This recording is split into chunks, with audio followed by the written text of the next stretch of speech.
you don't think the ceasefire is likely to lead to peace in the Middle East. Why? I just think it's too deep a problem. I mean, one, Hamas is agreeing to a ceasefire insofar as they are. I mean, now they're killing their fellow Palestinians, and strangely, there's not much complaint about that coming from Hollywood or any of the ceasefire people, left of center, who ostensibly are worried about Palestinians. I mean, they would agree to a ceasefire so as to regroup, to live to fight another day. Not people who are going to be happily shopping in whatever mall that the Kushners and the Trumps and the Witkoffs build in Gaza City in a few short years, should all this work out. The true believers are true believers. They're in a religious war, not just with Israel, but with everyone who's not Muslim. Trying to understand the ideology of the radical Muslim jihadist, realizing that this is a real threat to our 21st century.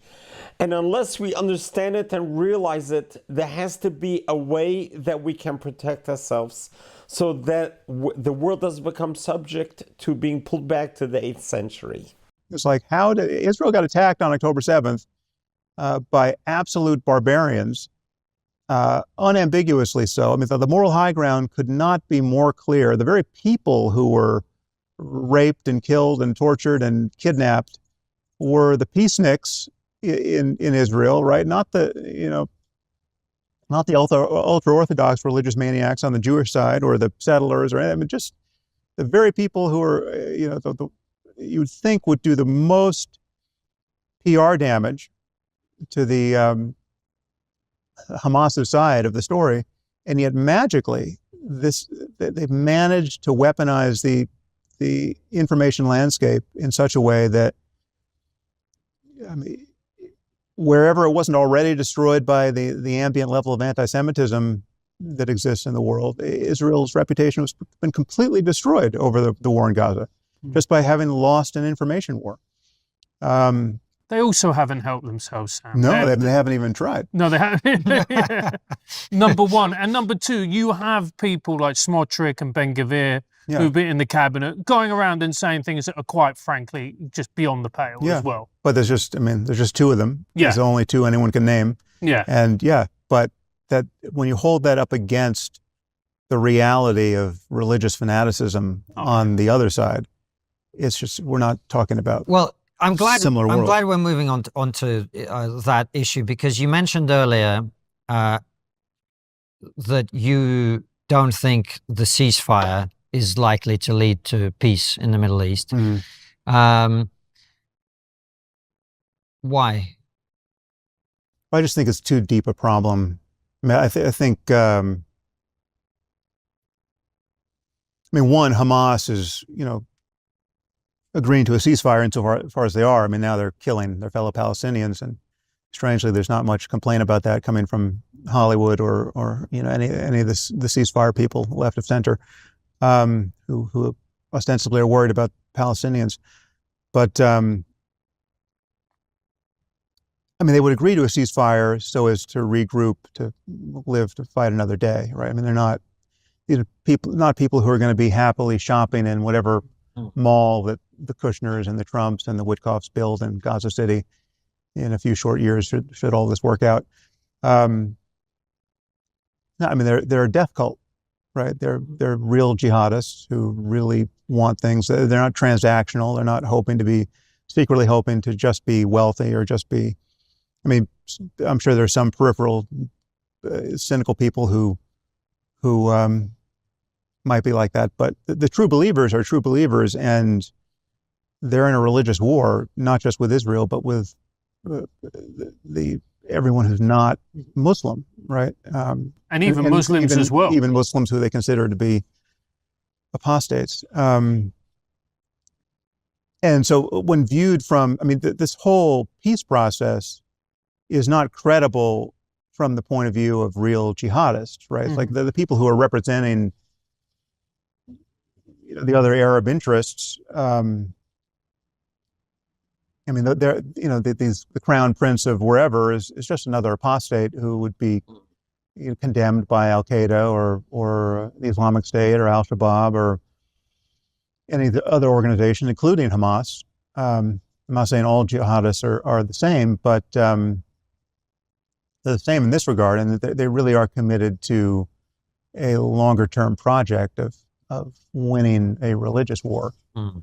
But that's why the original Trump plan, it imposed dismantlement and disarmament of Hamas as part of its terms. Now, that hasn't transpired, but basically everyone in the region other than Iran and Hamas agrees that Hamas cannot be allowed to remain in power in Gaza. So the question is, can you get beyond that? And if you listen to our discussion with Joe, I made this point, which was about the Kushner plan, as I understand it, is to try and get the moderate Arabs to work with Israel in opposition to Iran. You have to get rid of Hamas for that to happen. And then you get them all trading together and then they hold hands and sing Kumbaya. Yeah, but again, you're talking about the wealthy monarchs of the region who have the so-called Arab street to worry about. Mm-hmm. And the Arab street in, all the scores of countries, I mean, there's 50 plus Muslim majority countries, not all Arab, is highly radicalized. It's not as radicalized as the Palestinians. I mean, the Palestinians Hamas is still popular among the Palestinians, especially in the West Bank. I think it's true to say that they would win an election in the West Bank today. Also, as well, Sam, we need to take into account that the first thing that they did when Israel stopped bombing Gaza was it then went out and shot people it regarded as traitors, kneecapped them, tortured them, all the rest of them. You can't be certain that the opinion polls reflect people's genuine but you sentiment. can be certain of the level of religious fanaticism in the area. Yeah. What people care about, they care about, above all, like the top of the list would be any desecration of the Al-Aqsa Mosque in Jerusalem. There's no number of kids you can kill that matters more than that. And that's bizarre. That's insane. That's the morally upside down to have a culture that is framing their core moral concerns around religious fiction. Right. There are many cultures like that, but Islamic culture is the world over has the worst version of that. Right. Again, like you and I could say the three of us could say something on this podcast sufficiently provocative or do something like burn a Quran that could literally cause embassies to burn tomorrow in a dozen countries. It's like that's the world we're living in. The Muslim community the world over is uniquely combustible based on the significance of religious symbols. And they're not uniquely combustible. They don't, we've seen protest after protest over things like cartoons and the naming of a teddy bear. We have not seen protests, certainly not sizable ones, over what an outrage it is that groups like Hamas or Hezbollah or Al-Shabaab or Al-Qaeda or Lashkar-e-Taiba or Boko Haram or any of these jihadists and Islamist groups over the fact that they have committed atrocities against now practically countless innocent people, most of whom are Muslim. Right? Like how can you not have 100,000 people turning up in the streets of London to protest the Islamic State at its height? Where were those protests? Where were all the Muslims who were desperate to disavow jihadism in the face of the Islamic State? What you had people dropping out of medical school in London, people dropping out of the London School of Economics to go join the Islamic State to take Yazidi women as sex slaves and then bragging about it on Twitter, right? And where were the protests? No, the protests were over the Danish cartoons, right? What's your point, Sam? What the center of gravity for far too much of this community of 2 billion people in the world over, is around religious pride and humiliation, religious symbolism. It's not around the real consequential body count of, violence and peacemaking, right? It's not about most of the world, and certainly most of the Muslim world doesn't care when Muslims kill other Muslims. They care when Jews do it. Most of the world doesn't care when Muslims kill Christians, right? I mean, it's strange. I mean, this is something I'm genuinely surprised about and confused about. I'm not quite sure why fundamentalist Christians aren't more agitated around the murder of Christians in sub-Saharan Africa by Muslims. I mean, right now, the Islamic State is cutting the heads off of Christians in it's Nigeria. Nigeria and maybe also Uganda, but it's definitely Nigeria. It's like you would think that would be a pretty big deal. It's not. It's no. It's the most inflammatory thing on earth is Jews killing Muslims in the Holy Land. So I mean, we need. I mean, yes, we desperately need a war of ideas, if not an actual civil war within the Muslim world in scores of countries, to nullify the cancer of jihadism. I mean, Islam plus jihadism is going to prove totally unworkable for open societies everywhere in the future. There's no way of assimilating jihadists. It's not. I mean, what you're experiencing in the UK right now is what it's like to have 6% of your society be Muslim, and some percentage of those Muslims to want to live under Sharia law, and some percentage of those Muslims to happily create, so-called grooming gangs, because it's in line with their view of how you think about infidel young girls. And you're trying to absorb all that, and you got Tommy Robinson out there complaining. The Muslim community has to figure out how to purge itself of this level of religious fanaticism and these specific commitments around things like punishing apostasy and blasphemy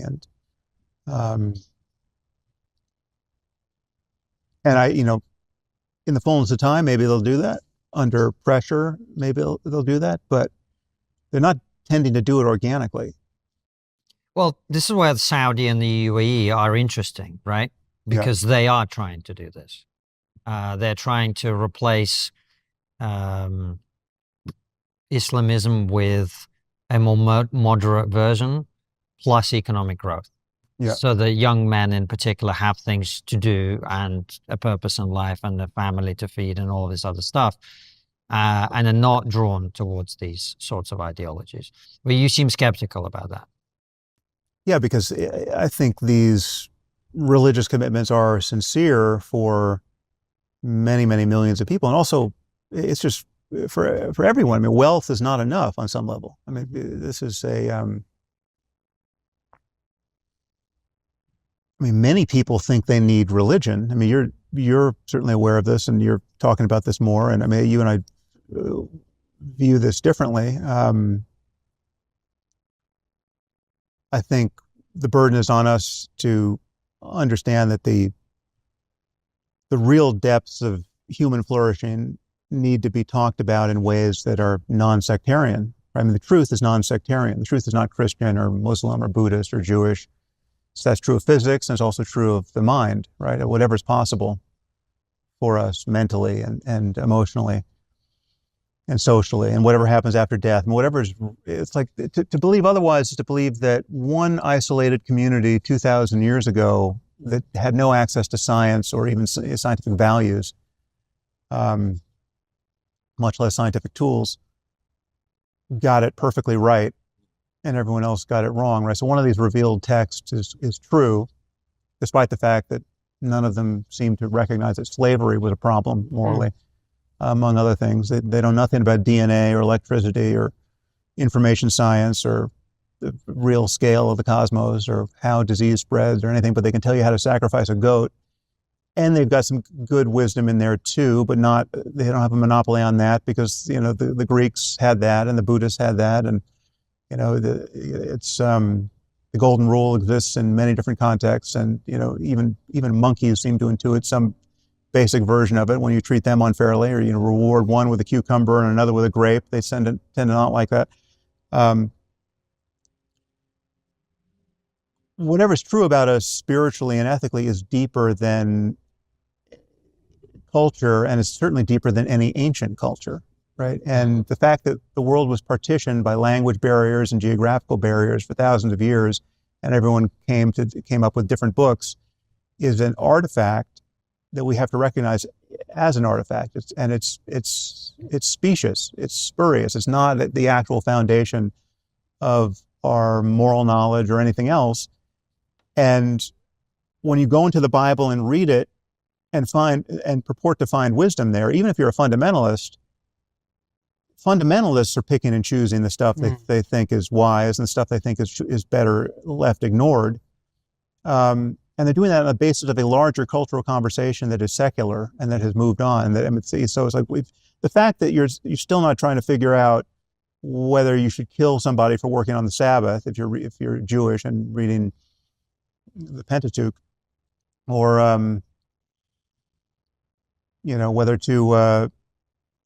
whether you really need to hunt witches in your community for the crime of witchcraft, right? But the fact that you can ignore all that and just take the so-called good stuff, again, that's an editing procedure that is the gold standard of that is your own moral intuitions that have been tuned up by your engagement with the 21st century, your inevitable engagement with the 21st century and a wider secular culture, right? So none of these religions have a monopoly on anything other than their own sectarian ignorance and tribalism and dogmatism. And all of that is best disavowed, and we can have a real conversation about what is truly transcultural and deeper than the artifacts of whatever grandma had in her bag before we knew anything about biology or the human brain or etc. But most of the world doesn't see it that way. Most of the world is mightily attached to whatever they got at mother's knee about the unique sanctity of a specific book and what happens after death. And they've organized their lives around it. And in the case of Islam, you're talking about a much wider culture that has been insulated from modernity to a remarkable degree and has not had the same kinds of collisions with rationality or science or secular politics. And so on some level, it's like we're dealing with the Christians of the 14th century in many, many places, and even on the streets of London. Well, thank you for this incredible analysis and then a clear understanding of what the world is facing. What the world needs to appreciate, that Israel has been fighting a war for 77 years. It's not a war over territory. It's not a war over land. I'll just give you one example how we know that. On October 7, when these hideous, barbaric terrorists broke through the border of a sovereign country, Israel, with 3,000 terrorists led by Hamas. One of the most saddest moments was when a young terrorist calls their mother, and we have this all recorded, calls the mother bragging how he just killed 10 Jews. Didn't say Israelis, 10 Jews. And the blood is still on my hands. He was so proud. And the mother couldn't stop praising him. So it wasn't about killing Israelis because Israel is living on their land that they claim. It's the Jewish part of it. It's Judaism that they are after.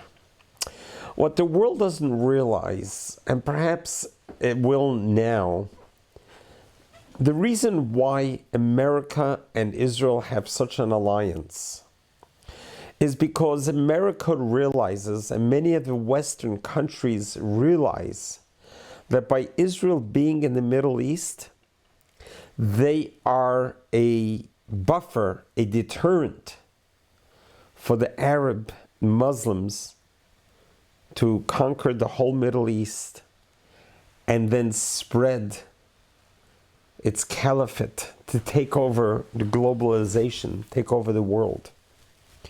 That is what they are trying to do. We have made it to the 21st century. They're still stuck in the 7th century. And they want to bring us back there. And this is the true war that we're fighting. It's a war against us and them.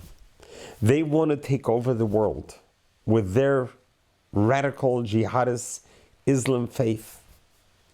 In the 1920s, it's what's known as the caliphate. That was the plan, to take over the world. And Muslim has become the fastest growing religion. Ask me why, I don't know. But the reality is that their religion is a death cult. And we don't have to look too far to prove it. I mean, just look at how the world has been terrorized in the last 7 decades. By whom? I mean, we're not mentioning the 9/11. We know that they were all Muslim hijackers, the suicide bombers, the Hamas, the Iranian regime. Just go through in our recent history who's terrorizing the world. Why we as free Americans had to change our whole life since 9/11 because someone else may try to do the same thing and hurt us. All the security measures that we have to take now. So the reality is, as he very clearly brought it out, that Islam on itself is either going to implode on each other, because you have 2 billion Muslims. Let's say 2% are radicalized, are jihadists, and the others are not. Even 2%. 2% of 2 billion. So it cannot sustain itself, because us, the West, hopefully, will be able to mobilize ourselves and be stronger and not allow the world to be faced with another enemy. We have just getting to recover from the Nazi, from the Third Reich, from that type of philosophy, from communism. We're finally able to spend a few decades in freedom. We cannot give that up. We cannot go backwards. We have to continue on moving forward. And perhaps this is the right moment also to recognize and appreciate all the wonderful gifts that God has given us in the 21st century. The leaps and bounds of technology, of innovations and inventions that the world has seen in the last few decades and even years is nothing short of miraculous. Our advances in medicine, our advances in travel and communication, in technology, in academics, in mental health. We just go through all frontiers, all areas. The world has advanced so fast. And now we're in the AI world. Who could have ever imagined it? I remember the days in the cartoons with Dick Tracy talking to his phone. Whoever thought that that's going to be reality with the Apple Watch? So things that was only an imagination to us is reality now. So perhaps it's time to recognize that God is giving us the best of gifts. And we need to start appreciating God. We need to start recognizing God and standing on the side with God. And God is a peaceful God, a loving God. God is a God that wants us to live with each other, to coexist. God designed this world in a way that we should all have our own religion and respect each other's religion. And whatever path your religion is in, it's good for you. Just because I don't believe what you believe, it doesn't mean that I deserve to die. That's in the 7th century mentality. 21st century is live and let live. Do your thing, whatever you got to do. It's okay, we respect it. Just don't hurt me and don't kill me. And then we could coexist with each other. And people need to realize that by divine providence, whoever you were born into, whatever path of religion you were born into, that's the way God wants you to believe. If you're born into a Hindu life, then be a Hindu. If you're born a Christian, be a Christian. If you're born to Jewish, in a Jewish family, be Jewish. Judaism doesn't proselytize. We don't go out and try to convince people to join our religion. We are the smallest numbers of any religion in all times. Right now, at this day, 2025, we're about 15 million Jews in the whole world. Less than 2% of the world. We're literally the smallest religion in numbers. We could use a lot more numbers, but we don't look for it. If anyone wants to convert to Judaism, they're welcome to come and convert. And I don't know why you'd want it. Why do you want to be the most sought after, hated religion that's out there? Why do you want to put a target on your back? But I've had many members who wanted to convert, and I led them the way. I taught them, I guided them, and I helped them convert. It's not easy going from one religion to another religion when you take it seriously, when you're doing it for faith reasons, not for any other reason. It's a total transformation of your body, of your soul, of your connection to God. It's a fascinating journey, and anyone who wants to join the journey will show you the way, but we're not actively looking for it. We actually believe that everyone should believe in their religion, that they believe that they're growing up with. That is their theological belief system. You should grow in it. If you're Christian, be a devout Christian. If you're Muslim, be a devout Muslim. At least the one that doesn't kill and torture or terrorize people. If you are a Hindu, be a devout Hindu. Be who you are, all in. But the fundamental part is unconditional love for each other, unconditional respect for each other. There's no reason why we cannot all shake hands and understand and appreciate each other, even though we believe different theological belief systems. That should have no bearing on who we are as a human being. We are all created in God's image. We are all God's children. God wants all of us to coexist together. Let's pray, and we hope that we could continuously work towards that, to greater and better times. God bless you. God loves you.